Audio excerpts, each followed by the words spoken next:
Good morning. 29 years ago this month, we moved to West Lafayette to work with Chi Alpha. And little did we know, as Bible college grads and newly married people, where God would lead us. And we're going to tell you a little bit about that today. But I'm going to let Denise talk up front, and then we'll jump in. Good morning. How many of you were here back in the day where we were little punks? Yay, hi. It's nice to see you again. We all look so good, don't we? So as David was saying, we started at Purdue, and we went to the International Center, and we asked them, could we help you? We have a campus organization. We're Christians. No, we don't want Christians helping us. We've had people help us before, and we don't trust you. We don't want you. We said, how about at your events, can we take out your trash? That's what we said to them. And they go, you just want to do behind the scenes work? We go, yeah, we just want to be whatever you need. Your hands and feet, just let us help you. So we begin to come to their events, and we take out their trash. We clean up their kitchen. Over time then, I would volunteer there. And as David said, I became the administrator. So God is good. So offer to take out someone's trash. You never know where you'll end up. It's amazing. So through that, we would put on these huge food bazaars. And people from around the city would come, and we would represent the student groups from Purdue. So like 27 different countries would be represented. And the one day, a young man from Africa came, and he sat down with my husband, and he said, my cousins have gone missing. We don't know where they are, but we think that they are victims of human trafficking. And we were both like, what? That doesn't happen. This is 1995. This doesn't happen. What is he talking about? So we started to investigate at that point, and we bought a book. I think it was in the middle of the night when I couldn't sleep. I think it was a CIA book that talked about human rights offenses around the globe, because we didn't have the internet then, kids. And so we opened a book, and the students and us would read the book, and we'd pray through it on Friday nights when we had our prayer meeting. And we would just find out there was a lot of human trafficking happening, a lot of bad things happening, and that God needed to intervene. So that's where our story began. So the kids and I used to watch a little show called Phineas and Ferb, and you'd get the bad guy Doofenshmirtz's backstory. So there you go, you got our backstory. So because of that, our hearts were broken at that time. We moved to New York City. One day, these two fellows show up at the door, and their names were Peter and Paul. And they said, can we come in? And we said, well, sure, come on in. And they would come and pray when the UN was in session. And they would go to the world leaders, and they would say, this is wrong in your country. You need to fix this. God is asking us to ask you to fix this. Please do something about it. And that year, it was on their heart to tell the people about human trafficking and saying, you need to do something about this. So they sat with us. They were from England and shared with us all about the human trafficking all around the world. So it just kept going and going that God would birth this in us. We got to go to India. Ta-da! I'm fast forwarding. And then while we were there, I got pregnant with our second child, and I had eclampsia. Yay! So they said, you have to go back to America and have your kid there. So we came back to America, and Mike started traveling around for Project Rescue, which we had worked with at the time. And at each church, someone would come up to him, and they'd say, you know, there's a house on the corner. Guys are there all the time. There's a lot of girls that live there. Do you think that could be human trafficking? What's going on? People come and go at all hours of the night. What are you doing about it here in America? We need help. So it just kept birthing in us, what should we do? What should we do? So we went to U.S. Missions. We asked them, can we start an organization here? Scary meeting with lots of people staring at us going, how do you think you're the ones that should be doing this? And Michael wisely said, if we're not the ones, then I'll work for them, whoever you choose, if we're not the ones. And they said, no, you are the ones, so go ahead and do it. And so find, rescue, embrace, or not rescue, it used to be rescue, find, restore, embrace, empower.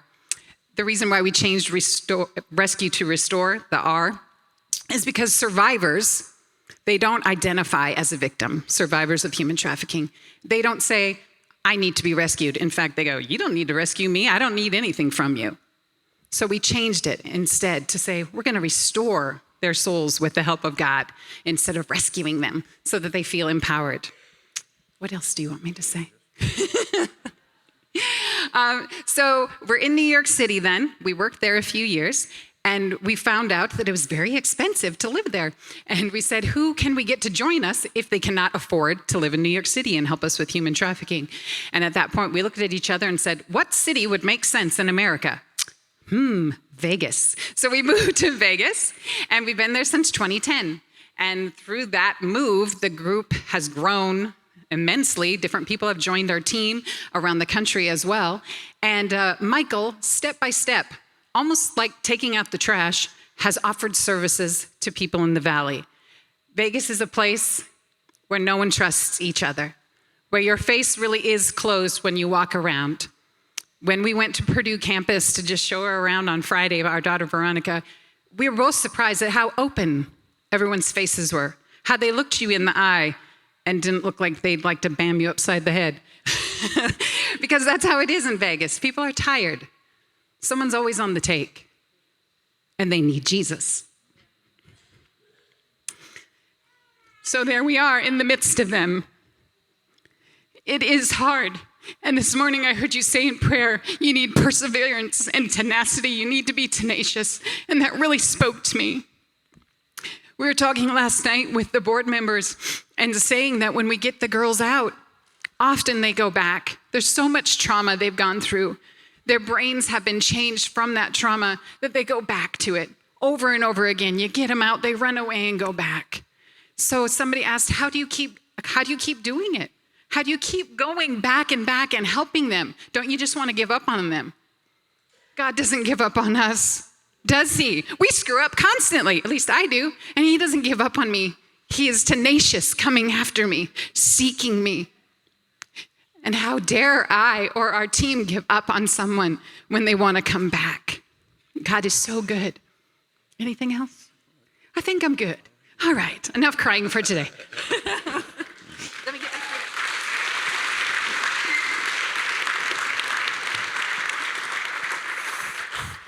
Can't tell you how excited we've been looking forward to this day. In fact, it's been many years, even long time since my wife and my kids have been able to travel with me as I'm going around the country. But this is home to us. Most of you don't know us, but so much of our life and how our ministry was formed. We both grew up pastors' kids. In fact, third generation. And even today, as we've been part of the prayer this morning before church started, prayer is foundational, obviously, to our faith, our walk, what God is doing through his people. But it actually is also the thing that kind of has us where we're at right now. My grandmother was a church planter during the 30s and the 40s. Her and her two sisters planted 13 churches across the United States. Over their time in ministry. And one of the things she always used to tell us grandkids is that people love to be prayed for, right? Doesn't matter what's going on, in the world, what the struggle is, what their background is, if they believe in another God or no God at all. People like to know we care enough about them as people, to take their struggles. And I don't know if you've noticed the last few years, but this world's struggling pretty heavily, right? That they like to know you're going to carry their request to your God. But the added bonus of all that is that our God is actually real, right? And he answers prayer. And so the fact that, Pastor, your leadership and the prayer, and tonight, I encourage you to be here tonight. God's going to do, and I sense it even here this morning, God is doing and will do amazing things through this church as we anchor ourselves in relationship with him. And as we take that presence of God with us wherever we go. And that's what drove us where we're at. It was me offering to pray for that African kid that had him open up to me about what was going on in his world. He had nieces as young as 8 sold into the brothels in the country he was in. God opened a door of opportunity for him because he had no connections in his country, none. But he was so smart, his country wanted to take advantage of that. God brought him all the way here to this town right? How much of that do we know? I mean, this church has always been very connected to Chi Alpha. We are big lovers of Chi Alpha. Who's Chi Alpha here? Any Chi Alpha people? Yeah, right? Woo! That's what I'm talking about. Chi Alpha, 6 of the greatest years of ministry we had. Chi Alpha right here on this campus, ministering to people that God has brought from around the world here, from all 50 states, that we might reach them and disciple them and have them back in their countries and their places of business, employment, and ministry all over this country and world. It's an awesome thing, and that's what got us going. You heard the background with Denise, how she told what our family was doing. But it's just been interesting to see how God honors our obedience and being present in prayer and being present in the middle of the need. One of the foundational verses for us with F.R.E.E International is that God is our refuge and our strength, very present in time of trouble. You heard Pastor even this morning already talking about just being human beings, that we need to, that God is very present with us at all time, and for us to take the time to recognize that he is present with us, to build that relationship we have with our God. And then recognizing that it's his presence through us that allows him to be present in this world, right?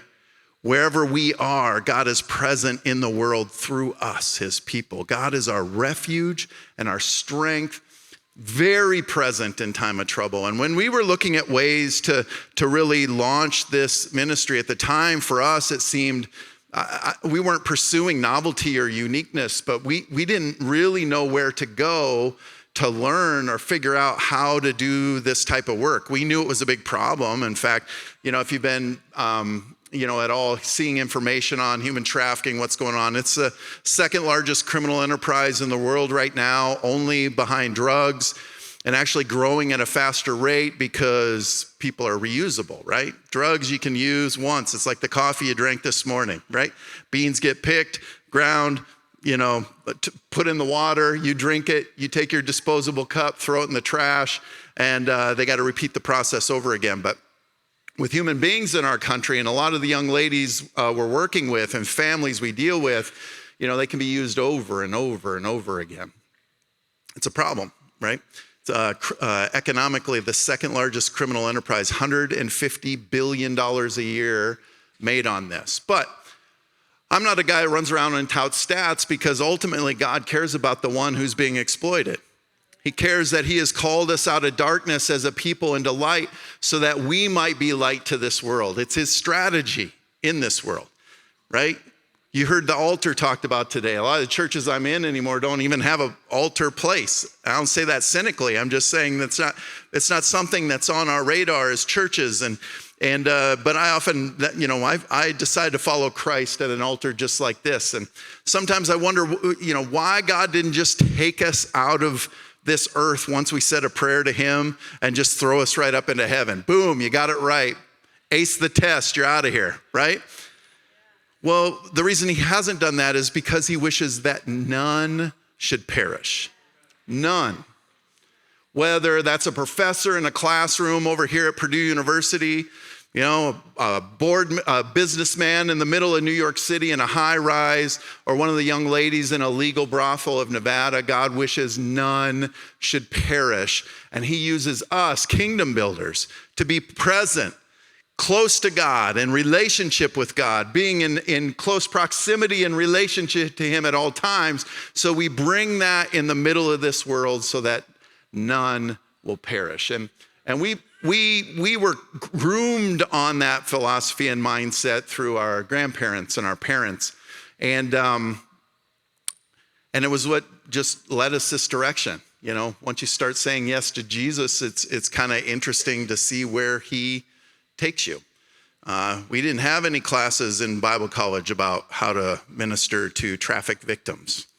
But we did have classes at Bible college and in our churches on what it means to be close to God and present in this world, but not be of it, so that we might reach the least of these who are in this world. And so we done a long road trip to Wyoming one day. We're trying to go, okay, what is going to be our process? What are we going to do? And as we were thinking through our concept of really, evangelism and discipleship is kind of the approach, although there's a lot more complexity to seeing somebody's life transform and change, as Denise referred to, in that trauma and the things that are going on than that. And we came up with find, restore, embrace, and empower, right? The enemy is like a roaring lion seeking whom he can destroy and devour. And obviously this fits that bill, right? Human trafficking, sexual exploitation, all the things that are tied to that. But the Bible also says, but the Son of Man came to seek and to save the lost.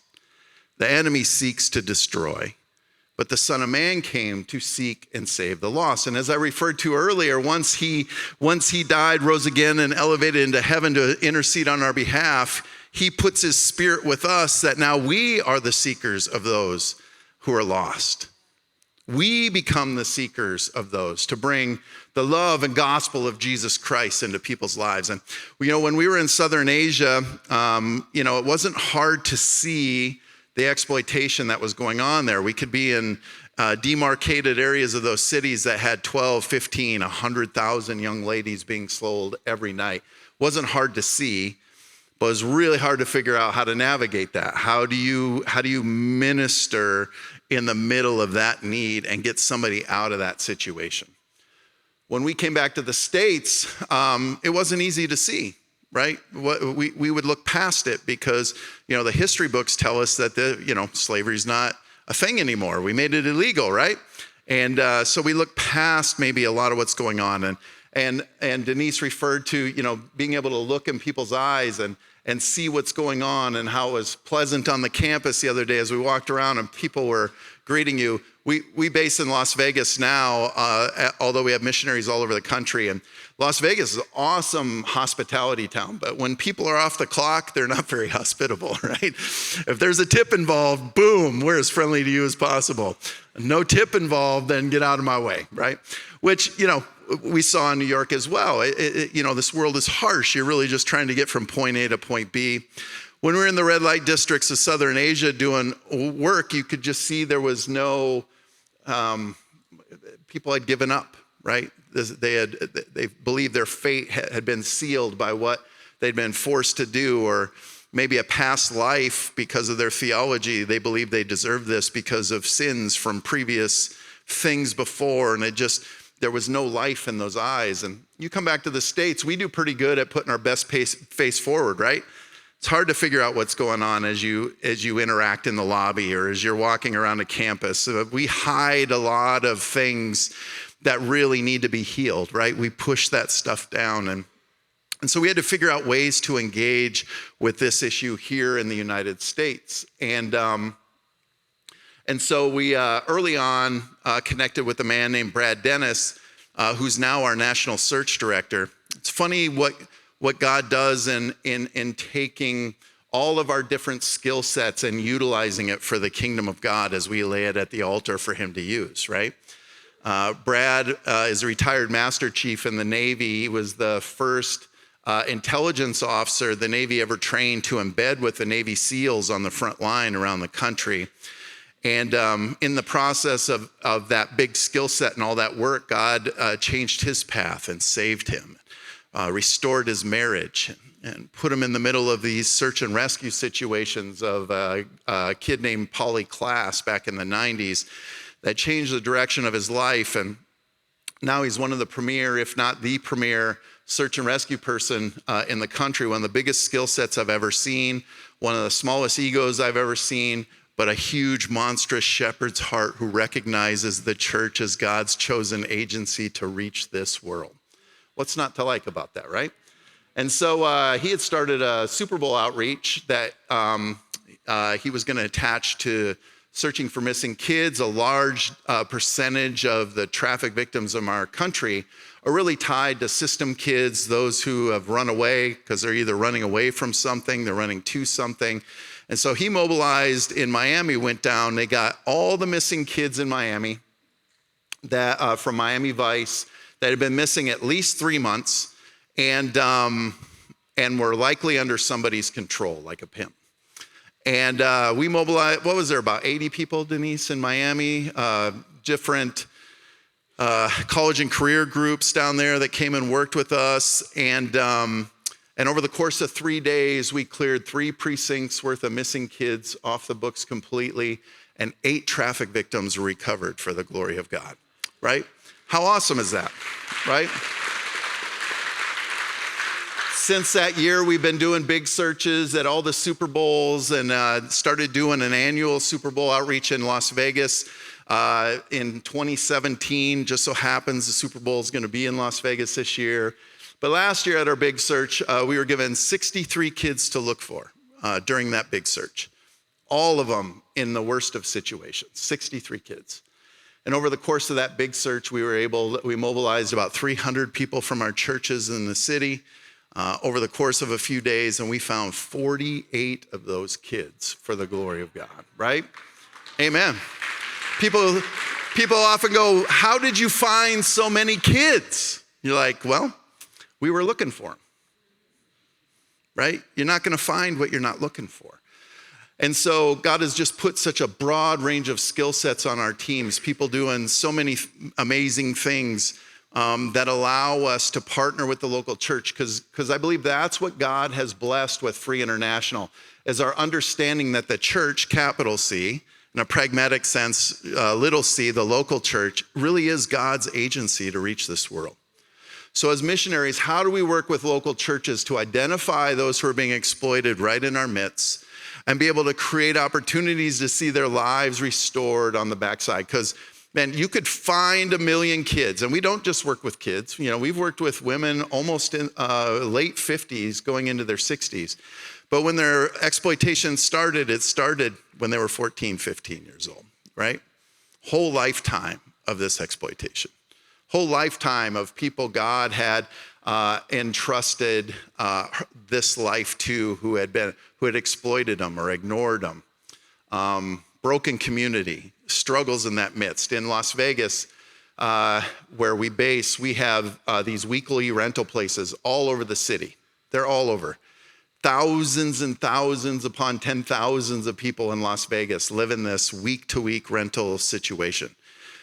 One in particular was a place called the Sportsman. It's down on Tropicana and Boulder Highway.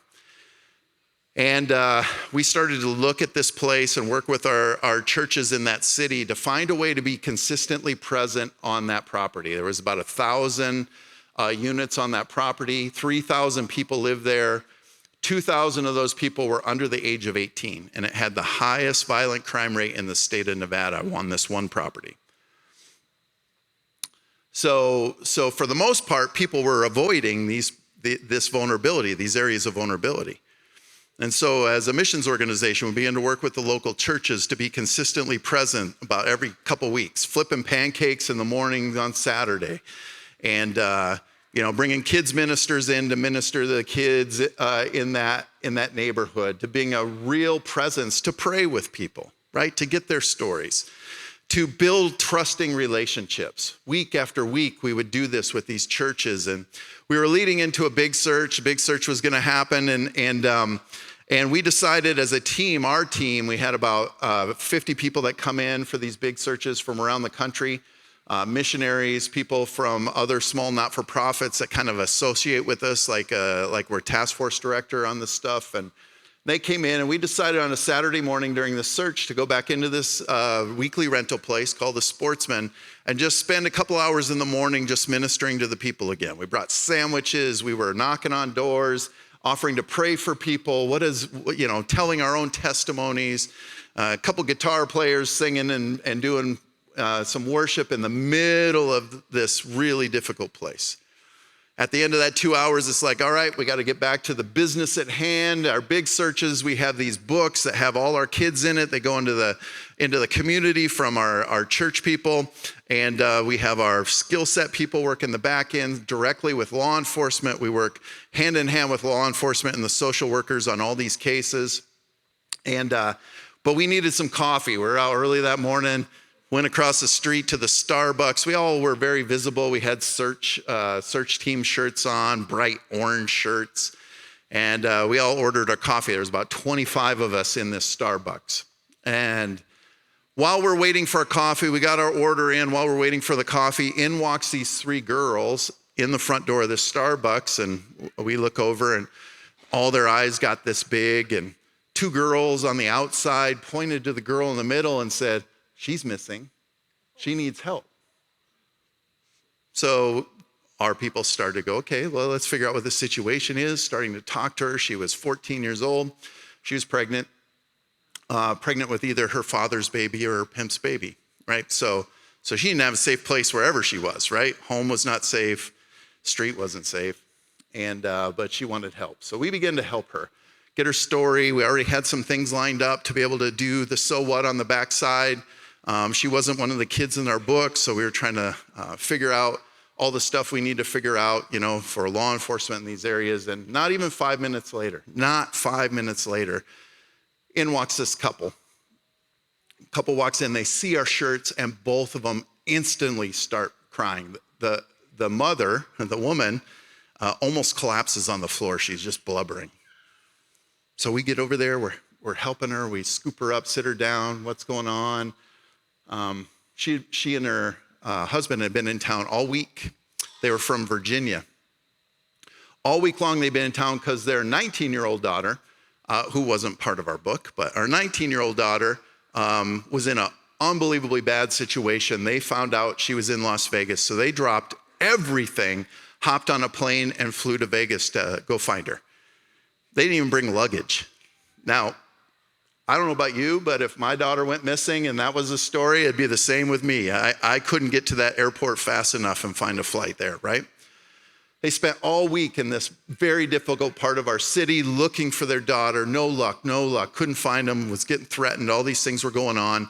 And they sat in the parking lot of this Starbucks, honest to God. And they said, we just sat out there and we have to fly out tomorrow. And we just prayed, God, you got to help us. And we walk into Starbucks and there's 25 people with search team shirts on in the Starbucks. So we begin to get her story, see if we might be able to find her daughter. Throughout the course of that day, we have that first girl in the grocery store. We're shopping for some groceries, and one of the girls that was in the book we were looking for actually was in the grocery store and had the book with her picture in it, and came up to our team in the grocery store. This never happens. Came up with her book, her face in says, "I'm in this book. I hear you guys are legitimate. Can you help me?" I'm telling you, this never happens, right? But what I will tell you is a moment like that can happen if the church is present in the middle of the need. The fact she said, I hear you're legitimate, was proof of concept even, that the church being present in the middle of the need can impact lives by being present, by bringing the Spirit of God in the midst. She came to us because she trusted us, because churches were consistently present on that property. We started helping her, and she goes, "Oh, I know." She looks in the book, and the one book that was the highest, nastiest case that Vice gave us in Vegas, she goes, "Oh, I know where she is. Her and her pimp tried to recruit me last night just down the road. You want me to take her to the apartment? Take you guys to the apartment?" Why, yes, we do. Yes, we do. By the end of that day, from one Starbucks location, 8 girls were recovered off of one trip to Starbucks, right? Across the street. And the very next morning, we were able to find that 19-year-old Virginia girl who's doing awesome. She's back with her family. Everything's doing great, right? Obviously, I love that story. But what made me love that story the most, God, obviously our God is a big God. But as we are present and consistent in the middle of vulnerability and need, God allows the church to make an impact on the most vulnerable people's lives. We need to find those who are being exploited. They're a lot closer to us than we realize. One of the great blessings being missionaries with the Assemblies of God is Speed the Light. You guys know what Speed the Light is? Speed the Light's done a lot of awesome things for F.R.E.E International. They've provided already over $1.5 million worth of mobile equipment for us to find logical ways to be present in the middle of the need. Mobile medical units, mobile command centers. We got a couple 48-foot monstrous command centers that we are the only organization in Las Vegas that they allow to literally park on the Las Vegas Strip and provide services to all the girls on the Strip who are being trespassed out of the casinos in the middle of that need. It's kind of fun sitting on the Las Vegas Strip with this thing answering all those questions, right? What's going on? Speed the Light helps us with that. We got mobile medical units. They provide a tattoo removal machine for us.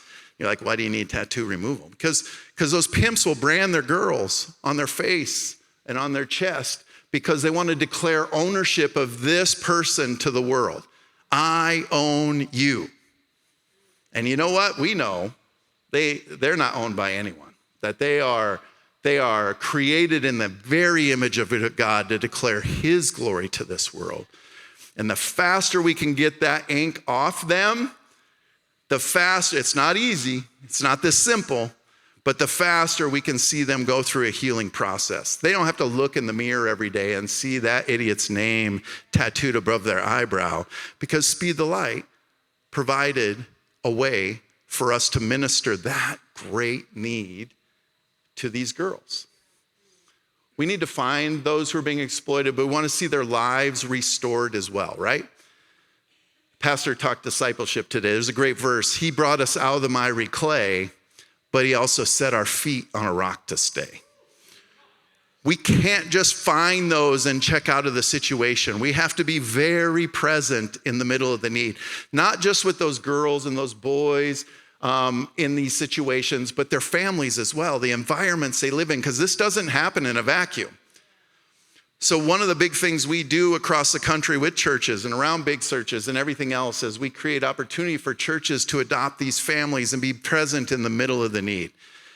It's a struggle for so many of them, and they're isolated and they're alone. This last year alone, our searches around the country, we've been in Chicago and Detroit and Yuma, Arizona, and Newark, New Jersey, and in Pensacola, Florida, and a few times in Las Vegas. And everywhere we go, there's a huge need for the people of God to be present in relationship in the environments that this struggle is happening in. And the church is stepping up. Throughout history, whether you're going back to the Underground Railroad, the ending of slavery as a legal institution, every time that something like this has ended, it's ended largely on the backs of the people of faith, almost exclusively because of the church. I love that, right? And I think there's an understanding, not just pragmatically, but the blessing toward F.R.E.E is a recognition of that understanding. But twice I've got to present to all the attorneys general of the United States of America on how the church can be present in the middle of this need. Next year I get to do it again, and they're not scared of the church. They're not scared. They want relationship with the church. They want the church to be ministering to the needs and the communities they're planted in. So how do we do that in the most vulnerable situations? And that's one of the things F.R.E.E has been building on over the years. There's a lot of different areas we've been getting churches involved. Last night I was talking to the amazing missions leaders of this church, as well as the deacons. There's this story about how the shepherd leaves the 99 in the safe pasture to find the one who is in need. And one of the things we're trying to do with F.R.E.E is kind of flip that a little bit. How do we train the 99 who are safe in the pasture to go find with the shepherd the one who is hurting? To enter into these homes of vulnerability and struggle and need. God is our refuge and our strength. He's very present.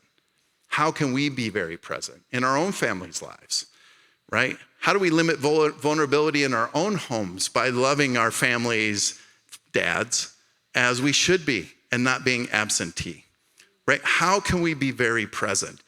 That's what I sense the direction of this church, the prayer, the presence of God in our lives is going to do to make this the brightest light in this city and this state and this country and beyond, as we allow God to be present in our lives, acknowledging that and bringing that with us wherever we go. To find, to restore. We started a shelter for trafficked children. Our mobile units provide ongoing different care, therapy, counseling. We do, like I said, tattoo removal, medical help. We do legal, immigration type work out of these mobile units in the middle of the need, because what we want to be able to do is take available resources and make them accessible in the middle of the need.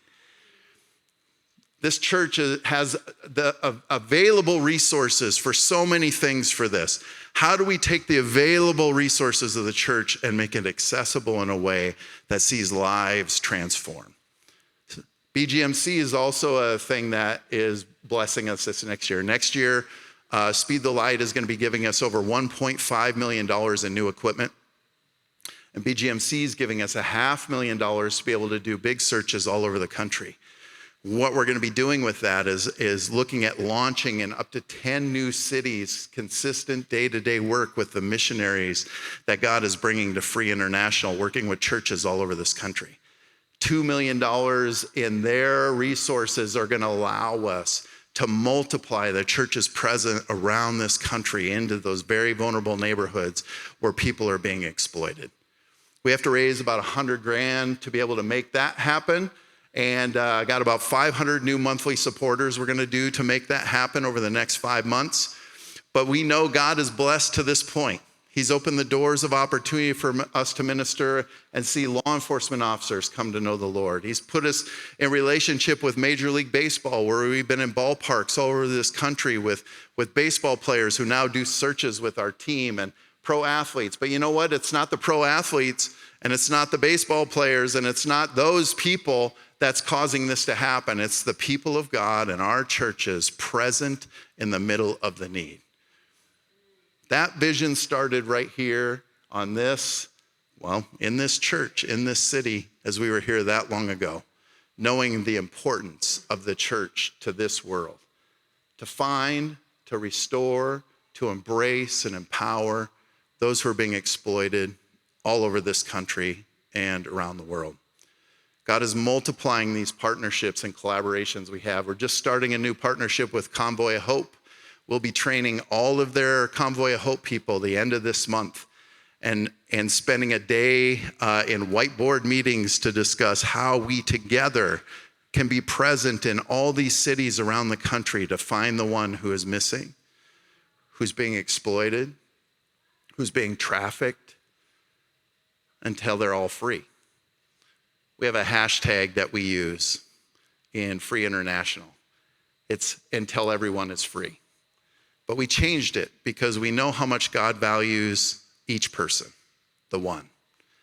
We're going to keep working with churches like this, with boots on the ground, churches like this, using the resources that are coming into our organization from churches like this to reach the one until every one is free. I'm going to close this in prayer, but I really want to thank you, Pastor, for letting us come have this reunion with our church. I want to thank you guys for being supporters of F.R.E.E International all these years. From the very moment we started F.R.E.E, this church has been supporting those efforts. You may or may not know that, but you know it now. We're excited. We're going to be doing a big search coming up probably in the less than 2 years in Indianapolis. Missions teams you guys send out, you can come work with us in Las Vegas or any of the cities that we're working in so we can learn how to see what's going on, lose a little bit of our uncomfortableness in engaging with people we're not used to engaging with, so that we might build trust and consistency and presence so that God might do his thing through us. Amen. Amen. And Lord, I ask that you would be with this church. Thank you for this church who formed Denise and I as young ministers, Chi Alpha here at Purdue. I pray for the students of Chi Alpha over here. Lord, may you make a global impact through what Chi Alpha is doing on this campus and through the students that are in this room. But Lord, I ask that you do that for everyone in this room, wherever you have planted us, in education, in industry, whatever it is you've called us to be a part of, be very present with us as we are present in this world, so that stories of major impact, like the story I just told, might be something that happens on the day-to-day and not just rarely. Lord, thank you for the hundreds and hundreds you've allowed free to find already and see their lives restored. You get all the glory for that as you work through your church in these missions church partnerships. I ask that you continue to make yourself known to this world, especially through this church, in your mighty name. Amen.